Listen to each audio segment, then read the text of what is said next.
ti kọrin ó yá ẹgbà tùpà wá ẹ wá wá Agogo Ayọ̀. A tún kí yín káàbọ̀ sí abala ìròyìn lórí ètò wa Agogo Ayọ̀. Èmi ni Olúwaṣèyí Ògúnlẹ́yẹ. Ẹ kọ́kọ́ gbọ́ kókó inú ìròyìn fún tòní. Iléeṣẹ́ agbórinjáde ṣetán láti gba àwọn olórin kéékèèké. Ìlú Èkó dàbí òkè òkun, Wálé Akíntìmẹ́yìn ló sọ bẹ́ẹ̀. Ọmọ gómìnà di alákòóso eré. Ìròyìn náà rèé lẹ́kùnrẹ́rẹ́.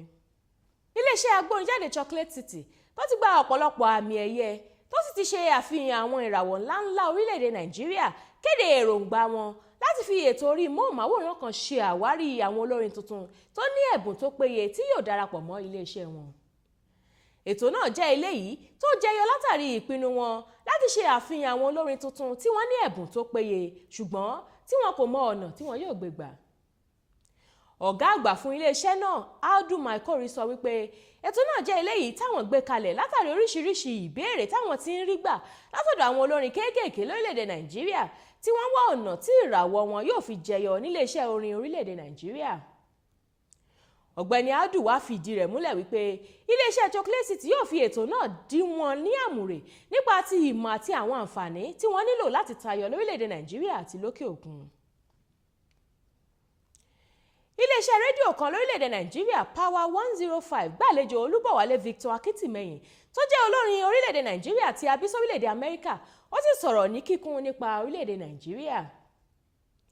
Olóòtú ètò náà béèrè ọ̀rọ̀ nípa ìrìn àjò olórin yìí sórílẹ̀‐èdè Nàìjíríà ó sì ṣàlàyé wípé níṣe ni ìlú Èkó fi ojú àti àyíká jọ ìlú New York ni àti wípé ìdí tí ọ̀pọ̀lọpọ̀ àwọn ènìyàn fi máa ń fi ojú tẹ́ńbẹ́lẹ́ ilẹ̀ Áfíríkà sì ń ya òun lẹ́nu. Wálé wá fi hàn wípé ìrìn àjò ń lọ sórílẹ̀-èdè Nàìjíríà nínú oṣù kọkànlá ọdún tó kọjá jẹ́ eléyìí tí kò fi bẹ́ẹ̀ fi àyè gba òun nítorí pé òun pinnu láti rí àwọn mọ̀lẹ́bí òun lábúlé ṣùgbọ́n iṣẹ́ tí òun fi gbogbo ìgbà náà ṣe kò fi àyè gba òun rárá. Olórin náà ti wá ń gbèrò àti gbé àwo orin rẹ̀ tuntun eléyìí tó pè ní The Album About Nothing jáde lọ́dún yìí. Ọ̀rọ̀dẹ Okput Uduaghan tó jẹ́ ọmọ ọdún 24 àti ọmọ bíbí inú gómìnà ìpínlẹ̀ Delta Emmanuel Uduaghan náà ti darapọ̀ mọ́ iléeṣẹ́ Nollywood gẹ́gẹ́ bí alákòóso eré ó sì ti gbé sinimá Living Funeral jáde nínú èyí tí àwọn gbajúgbajà òṣèré bíi Liz Benson Hameye àti Norbert Young ti kópa.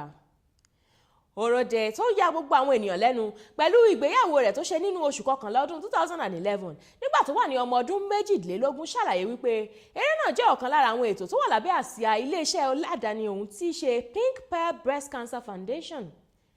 Eré náà eléyìí tí Udoka Oyeka darí sì gba àmì ìdánimọ̀ 8 ọ̀tọ̀ọ̀tọ̀ níbi ayẹyẹ African Magic Viewers Choice Award AMVCA tọdún tó kọjá.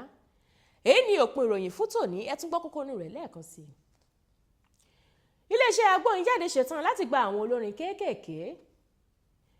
Ìlú Èkó dàbí òkè òkun, Wálé Akíntìmẹ́yìn ló sọ bẹ́ẹ̀. Ọmọ gómìnà di alákòóso eré.